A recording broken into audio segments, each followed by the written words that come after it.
"Does the one that wins get the crown?" she asked, as well as she could, for the run was putting her quite out of breath. "Dear me, no," said the king. "What an idea!" "Would you be good enough," Alice panted out, after running a little further, "to stop a minute, just to get one's breath again?" "I'm good enough," the king said, "only I'm not strong enough. You see, a minute goes by so fearfully quick. You might as well try to stop a bandersnatch." Alice had no more breath for talking, so they trotted on in silence till they came in sight of a great crowd, in the middle of which the lion and unicorn were fighting. They were in such a cloud of dust that at first Alice could not make out which was which, but she soon managed to distinguish the unicorn by his horn. They placed themselves close to where Hatter, the other messenger, was standing watching the fight, with a cup of tea in one hand and a piece of bread and butter in the other. "He's only just out of prison, and he hadn't finished his tea when he was sent in," Haya whispered to Alice, "and they only give them oyster shells in there. So you see, he's very hungry and thirsty. How are you, dear child?" he went on, putting his arm affectionately round Hatter's neck. Hatter looked round and nodded, and went on with his bread and butter. "Were you happy in prison, dear child?" said Haya. Hatter looked round once more, and this time a tear or two trickled down his cheek, but not a word would he say. "Speak, can't you?" Haya cried impatiently, but Hatter only munched away and drank some more tea. "Speak, won't you?" cried the king. "How are they getting on with the fight?"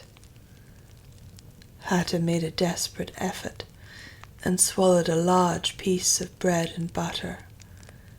"They're getting on very well," he said in a choking voice. "Each of them has been down about 87 times. Then I suppose they'll soon bring the white bread and the brown," Alice ventured to remark. "It's waiting for them now," said Hatter. "This is a bit of it as I'm eating." There was a pause in the fight just then, and the lion and the unicorn sat down, panting, while the king called out, "10 minutes allowed for refreshments." Hare and Hatter set to work at once, carrying rough trays of white and brown bread. Alice took a piece to taste, but it was very dry. "I don't think they'll fight any more today," the king said to Hatter. "Go and order the drums to begin," and Hatter went bounding away like a grasshopper.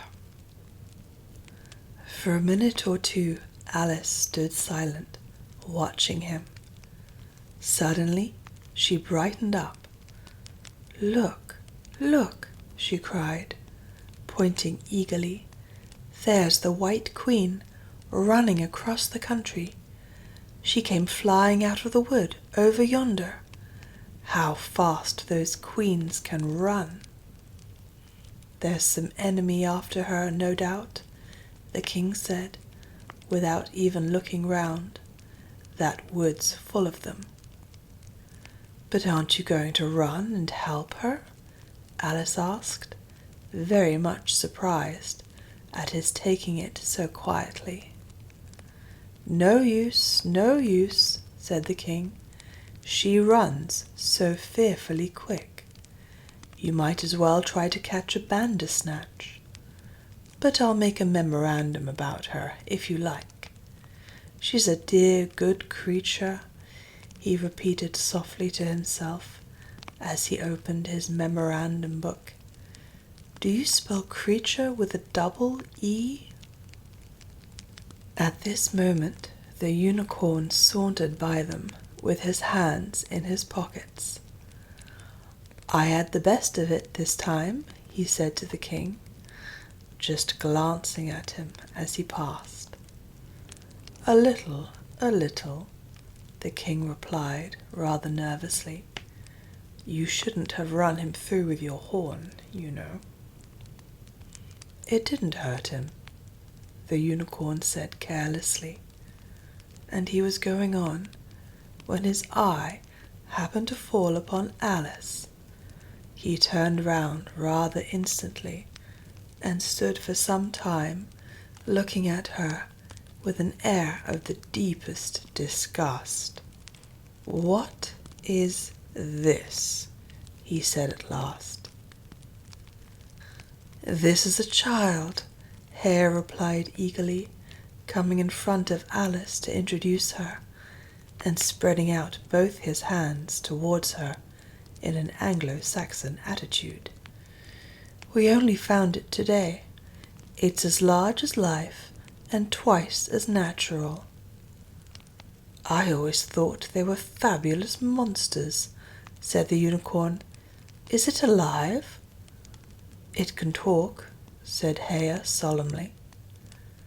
The unicorn looked dreamily at Alice and said, Talk, child. Alice could not help her lips curling up into a smile as she began. Do you know, I always thought unicorns were fabulous monsters too. I never saw one alive before. Well, now that we have seen each other, said the unicorn, if you'll believe in me, I'll believe in you. Is that a bargain? Yes, if you like, said Alice. Come, fetch out the plum cake, old man, the unicorn went on, turning from her to the king. None of your brown bread for me. Certainly, certainly, the king muttered and beckoned to Hare. Open the bag, he whispered. Quick, not that one, that's full of hay. Hare took a large cake out of the bag and gave it to Alice to hold, while he got out a dish and a carving knife. How they all came out of it, Alice couldn't guess. It was just like a conjuring trick, she thought. The lion had joined them while this was going on. He looked very tired and sleepy, and his eyes were half shut. What's this? He said, blinking lazily at Alice, and speaking in a deep, hollow tone that sounded like the tolling of a great bell. Ah, what is it now? The unicorn cried eagerly. You'll never guess. I couldn't. The lion looked at Alice wearily. Are you animal, vegetable, or mineral? He said, yawning at every other word. It's a fabulous monster, the unicorn cried out, before Alice could reply. Then hand round the plum cake, monster, the lion said, lying down and putting his chin on his paws. And sit down, both of you, to the king and the unicorn. Fair play with the cake, you know. The king was evidently very uncomfortable at having to sit down between the two great creatures, but there was no other place for him. What a fight we might have for the crown now, the unicorn said, looking slyly up at the crown, which the poor king was nearly shaking off his head. He trembled so much. I should win easy, said the lion.